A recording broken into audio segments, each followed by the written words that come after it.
શ્રી ગણેશાય નમઃ। મિત્રો, આપણી યુટ્યુબ ચેનલ જીવનદીપ પર આપ સૌનું હાર્દિક સ્વાગત છે। મિત્રો, આપણે આજના વિડીયામાં સાંભળવાના છીએ આજે 16 જૂન રવિવાર જેઠ સુદ દશમ, જે ગંગા દશેરા। આજના દિવસે આપણે ગંગાજીની ઉત્પત્તિની કથા સાંભળીશું। મિત્રો, આ કથા સાંભળવાથી દરેક પાપોમાંથી મુક્તિ મળે છે।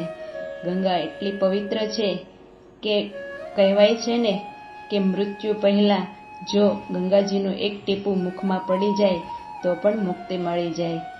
એવી આ પવિત્ર ગંગાની ઉત્પત્તિની કથા આપણે આજે આ વિડીયામાં સાંભળીશું। તો મિત્રો, મારી ચેનલને સબસ્ક્રાઈબ ન કરી હોય તો જલ્દીથી સબસ્ક્રાઈબ કરી દેજો, જેથી આવી અવનવી ધાર્મિક વાતો આપના સુધી સૌપ્રથમ પહોંચી શકે। મિત્રો, આ વિડીયાને તમારા મિત્રોમાં, પરિવારમાં શેર કરજો અને કોમેન્ટમાં જય ગંગા માતા જરૂર લખજો। તો ચાલો જાણીએ ગંગાની ઉત્પત્તિની કથા વિશે। મિત્રો, 16 જૂનના રોજ એટલે કે આજે જેઠ મહિનાના સુદ પક્ષની દશમ તિથિ છે। આ તિથિએ ગંગા દશેરા ઉજવવામાં આવે છે।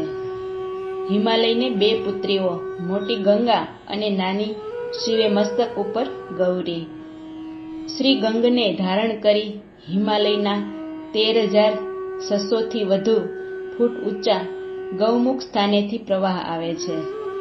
આપણે જાણીએ છીએ કે માતા ગંગા મહાદેવના જટામાંથી નીકળીને ધરતી પર પ્રગટ થાય છે। મિત્રો, શ્રી ગંગાજીની ઉત્પત્તિની કથા છે કે સગર રાજાના 60,000 પુત્રો અશ્વમેઘ યજ્ઞોમાં ખોવાયેલા ઘોડો શોધવા કપિલ મુનિના આશ્રમમાં ગયા। આ પુત્રોએ મુનિનું અપમાન કર્યું। મુનિએ પોતાના તેજ બળથી બધાને ભસ્મ કરી નાખ્યા।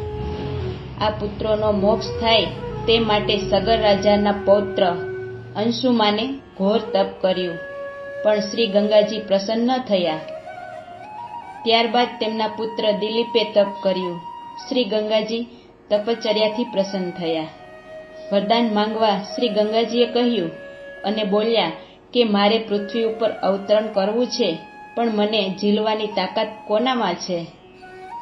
ભાગીરથી રાજાએ કહ્યું કે હે માતા, જેમણે આ લોક પરલોકની ધન સંપત્તિ અને સ્ત્રી પુત્રોની કામનાનો ત્યાગ કર્યો છે, જેઓ સંસારથી વિરક્ત છે, સ્વભાવે શાંત છે, લોકોનું કલ્યાણ કરનાર પવિત્ર સંતો છે, તે પોતાના શરીરના સ્પર્શથી તમારા પાપનો નાશ કરશે। આમ શ્રી ગંગાજી પૃથ્વી ઉપર અવતરણ કરવા સમર્થ થયા।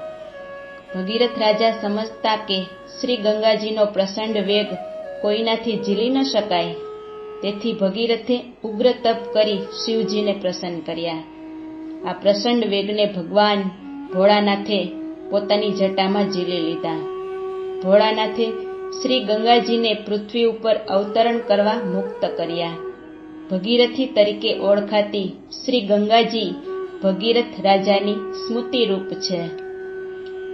ઋગ્વેદમાં નંદી સૂક્તમાં શ્રી ગંગાજીનું પ્રથમ આહ્વાન કરવામાં આવ્યું છે। મહાભારતમાં પણ ઉલ્લેખ છે કે સત્યયુગમાં બધા જ સ્થળો પવિત્ર હતા। ત્રેતામાં પુષ્કર, દ્વાપરમાં કુરુક્ષેત્ર અને કળયુગમાં સૌથી પવિત્ર સ્થળ શ્રી ગંગાજી એટલે કે હરિદ્વાર છે। ગંગા મહાત્મય ગીતામાં શ્રી કૃષ્ણએ ગંગાજીનો મહિમા ગાતા કહ્યું છે કે ધારાઓમાં હું શ્રી ગંગા છું। આજે હરિદ્વારમાં લાખો લોકો હરકી પેંડી પાસે સ્નાન કરી પવિત્ર બને છે। હરિદ્વારમાં કુંભ મેળો ભરાય છે। હરકી પેડા ઉપરથી સાંજની આરતી રોજ થાય છે। લાખો લોકો આ આરતી કરવા ભારતભરમાંથી આવે છે। આરોગ્ય શાસ્ત્રના નિયમ મુજબ હિમાલયમાંથી ઝરણા સ્વરૂપે આવેલું જલ છે। અનેક વનસ્પતિઓનો સ્પર્શ થતો હોવાથી પવિત્ર, સ્વચ્છ, કાયમ માટે રહે છે। શ્રી ગંગાજીનું પાણી એક બોટલમાં ભરી રાખવાથી લાંબો સમય સુધી સ્વચ્છ રહે છે। તેમાં પોરા પડતા નથી, કાયમ સ્વચ્છ રહે છે। હિન્દુ સમાજમાં માણસનું મૃત્યુ થાય તો તેના મૃત્યુ સમયે શ્રી ગંગાજીનું જળ મુખમાં મૂકવામાં આવે છે. આ પવિત્ર જળનો છંટકાવ કરવામાં આવે છે, જેથી મૃતાત્માનો મોક્ષ થાય. શ્રી ગંગાજીના જળનો આવો મહિમા છે. આજે પણ બનારસ, કાશીમાં દૂર દૂરથી લોકો આવી મૃતાત્માને શ્રી ગંગાજીના પ્રવાહમાં પધરાવે છે. એવી માન્યતા છે કે આનાથી મૃતાત્માને મોક્ષ મળે છે. અન્ય પ્રદેશમાંથી લોકો આવી શ્રી ગંગાજીમાં મૃતાત્માના અસ્થિ પધરાવે છે. પૃષ્ટિ માર્ગમાં પણ શ્રી ગંગાજીનું ગંગા દશહરાનું મહાત્મય છે. શ્રી યમુનાજીએ પ્રભુ સાથે શુભ મિલન કરાવ્યું હતું. જલ વિહાર નિમિત્તે શ્રી ગંગાજીએ તત્સુખ લીધું હતું. તેની ભાવના શ્રી યમુનાજીએ કરી હતી. માન્યતા છે કે પ્રાચીન સમયમાં આ તિથિએ ગંગા માતા પૃથ્વી ઉપર આવ્યા હતા. ગંગા નદી સંબંધિત મહાભારતમાં કથા ઉલ્લેખવામાં આવી છે. આ કથા પ્રમાણે ગંગાના લગ્ન રાજા શાંતનુ સાથે થયા હતા. મહાભારત પ્રમાણે રાજા શાંતનુને દેવ નંદી ગંગા સાથે પ્રેમ થઈ ગયો હતો.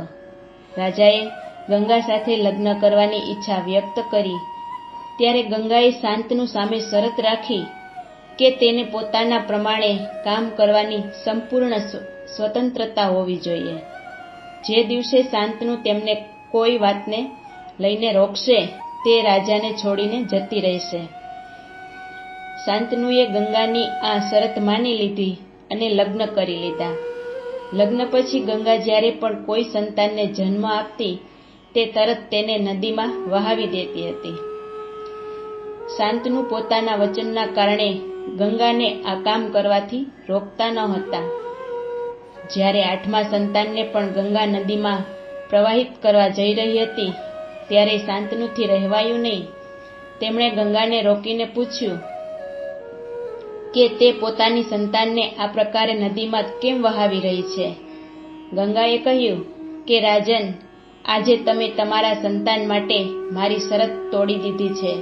હવે આ સંતાન જ તમારી પાછે રહેશે.